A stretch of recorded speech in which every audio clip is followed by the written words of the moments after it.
सुबह का समय था। गांव में सूरज की पहली किरणें खेतों पर सुनहरी चमक बिखेर रही थी। पंछियों की चहचहाहट और ताज़ी हवा में मिट्टी की सुगंध फैली हुई थी।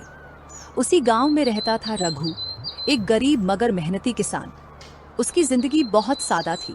टूटी झोपड़ी, दो जोड़ी कपड़े और बस थोड़ी सी जमीन जिसे वह बड़ी लगन से जोतता था। रघु के पास ज्यादा कुछ नहीं था, लेकिन उसके पास एक ऐसी चीज थी जो बहुत कम लोगों के पास होती है, ईमानदारी। उस दिन रघु सुबह जल्दी उठा। उसने अपनी पुरानी धोती संभाली, हल उठाया और खेत की ओर चल पड़ा।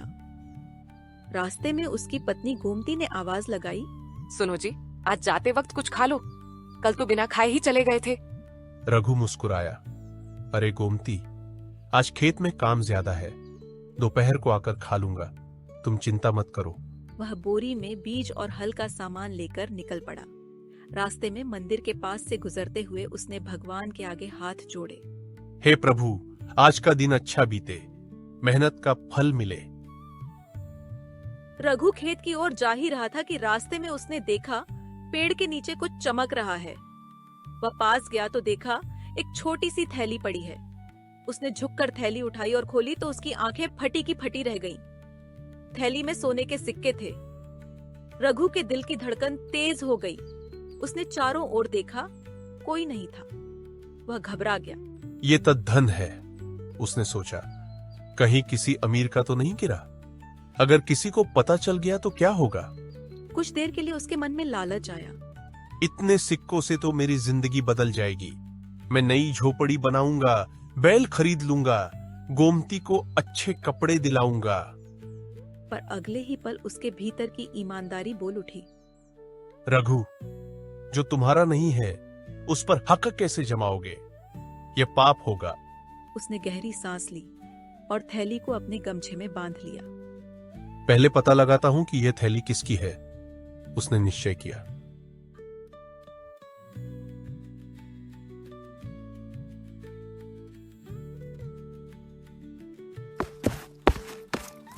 रघु गांव में कई लोगों के पास गया। सबसे पहले उसने बनिए लालाराम से पूछा, लालाराम जी, किसी की थैली गुम हुई क्या? लालाराम ने आंखें सिकोड़ कर देखा। क्यों, तूने क्या पाया है? कुछ नहीं, बस पूछ रहा था, किसी का नुकसान हो गया हो तो मदद कर सकूं। लालाराम मुस्कुराया। अगर कुछ मिला है तो बता दे, आधा आधा बांट लेंगे। रघु ने सिर हिलाया।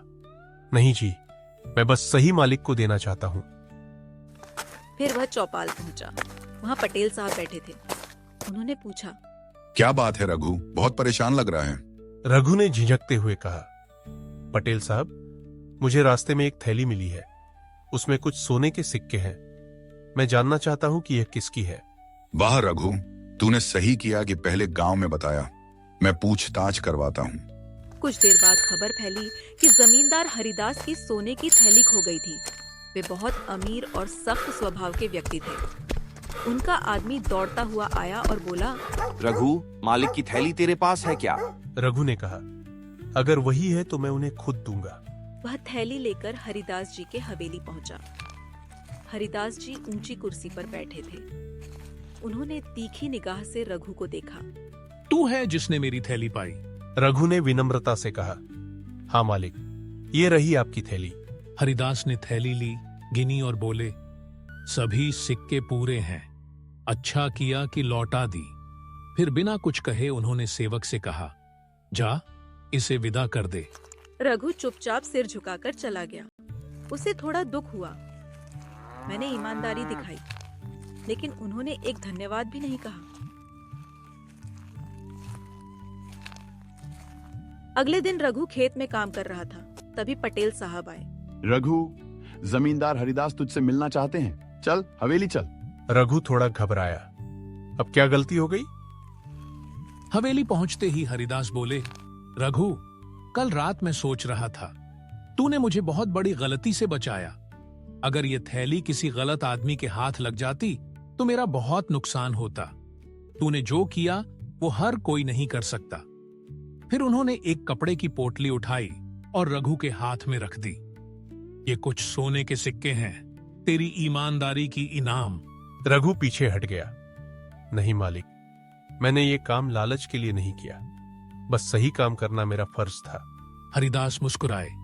जानता हूं रघु, इसलिए ही तो तू इसका हकदार है। ईमानदारी का फल मिलना ही चाहिए। रघु की आंखें नम हो गईं। उसने हाथ जोड़कर कहा, आपका आशीर्वाद ही काफी है। जब रघु गांव लौटा तो सब उसे देखकर चकित थे। पटेल साहब ने चौपाल में घोषणा की, आज से रघु को गांव का ईमानदार आदमी कहा जाएगा। हम सबको उससे सीख लेनी चाहिए। बच्चे तालियां बजाने लगे, बुजुर्ग मुस्कुराने लगे। गोमती ने जब यह सुना तो उसकी आंखों से आंसू निकल आए। मैंने हमेशा सोचा था कि मेरी गरीबी कभी नहीं जाएगी, पर आज मुझे लगा हमारे पास जो सबसे बड़ी दौलत है वो है सच्चाई। रघु ने मुस्कुराते हुए कहा, देखा गोमती, भगवान देर से देता है लेकिन देता जरूर है। कुछ महीनों बाद हरिदास जी ने रघु को अपने खेतों की देखभाल का जिम्मा दे दिया। अब तू मेरे खेतों का मुखिया है, उन्होंने कहा, क्योंकि मैं जानता हूं कि तेरे हाथों में धोखा नहीं है। ईमानदारी भले ही कठिन रास्ता हो, लेकिन इसका अंत हमेशा उजाले में होता है।